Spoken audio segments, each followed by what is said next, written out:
ঢাকার রাস্তায় 1000 আওয়ামী লীগের নেতা কর্মী মিছিল করেছে। পাশ দিয়ে পুলিশের গাড়ি চলে গেল, কিন্তু কেউ কিছু করলো না। পুলিশের চোখের সামনে এমন মিছিল, অথচ থামানোর কোনো চেষ্টা নেই। অথচ এই পুলিশ 1 বছর আগে বিএনপির কার্যালয়ের সামনে গেটের বাইরে দাঁড়িয়ে থাকতো। পুলিশ একদম পিসি গেটের সামনে দাঁড়িয়ে বিএনপির নেতাকর্মীদের আটকিয়ে দিত। এক পাশ দিয়ে পুলিশের গাড়ি যাচ্ছে, আর অন্যদিকে আওয়ামী লীগ, স্বেচ্ছাসেবক লীগ, ছাত্রলীগ সহ বিভিন্ন সংগঠনের নেতাকর্মীরা বিশাল একটা মিছিল করলো। এই মিছিলটা হয়েছে ঢাকার আগারগাঁওয়ে বাংলাদেশ বেতারের সামনে থেকে। প্রায় 1000 খানেক মানুষ এতে অংশ নেয়। ব্যানার, ফেস্টুন, প্ল্যাকার্ড নিয়ে স্লোগান দিতে দিতে তারা বাংলাদেশ বেতারের সামনে থেকে আগারগাঁও মোড়ে গিয়ে মিছিল শেষ করে। এই সময় শেখ হাসিনাকে নিয়ে বিভিন্ন স্লোগান দেওয়া হয়। এখন প্রশ্ন হচ্ছে, যখন পুলিশের গাড়ি পাশ দিয়ে গেল, তখন পুলিশ কেন এই মিছিল থামালো না?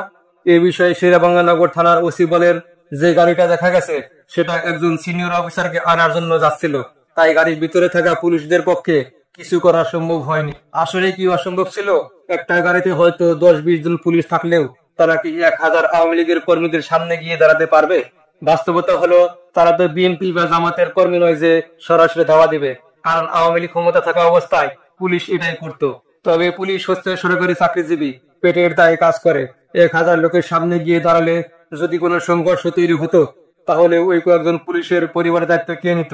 এখানে একটা জিনিস পরিষ্কার, আওয়ামী লীগের কর্মীরা খুব ডেঞ্জারাস এবং ডেসপারেট হয়ে উঠেছে।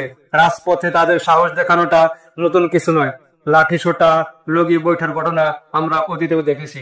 পুলিশের অবস্থাও বোঝা দরকার। তারা যদি ওই সময় মিছিলে বাধা দিত, তাহলে নিজেরাই বিপদে পড়তো।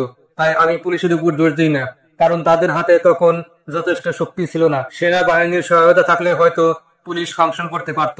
অন্যদিকে আওয়ামী লীগ এই ঘটনাকে এখন প্রচারণা হিসেবে ব্যবহার করছে, যে দেখো, পুলিশের গাড়ির সামনে দিয়েও আমরা মিছিল করছি, মানে তাদের সাহস আছে। হ্যাঁ, এটা সত্যি যে সাহস আছে, কিন্তু সরকার পক্ষ থেকে এখন একটা বড় চ্যালেঞ্জ তৈরি হচ্ছে।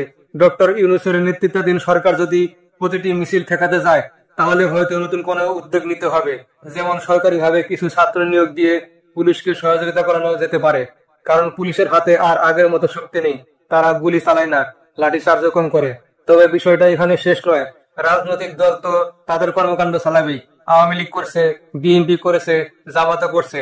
মামলা হবে, হামলা হবে, জেল হবে, এসবই রাজনৈতিক মাঠের খেলা। কিন্তু বাস্তবতা হলো, গত 1 সপ্তাহে আওয়ামী লীগের মিছিল অনেক বড় হয়েছে, জনসমর্থনে বেড়েছে। এটা নিঃসন্দেহে ডক্টর ইউনূস সরকারের জন্য দুশ্চিন্তার বিষয়। হয়তো তিনি শিগগিরই নির্বাচন দিয়ে বিদায় নিবেন, কারণ এই চাপ আর সামলানো যাচ্ছে না। তবুও পুলিশ মাঝে মাঝে কয়েকজনকে আটক করেছে, যেমন এই ঘটনাতেও করেছে। কিন্তু বড় বিষয়টা হলো, আওয়ামী লীগের মিছিল থামানো এখন আর সহজ নয়।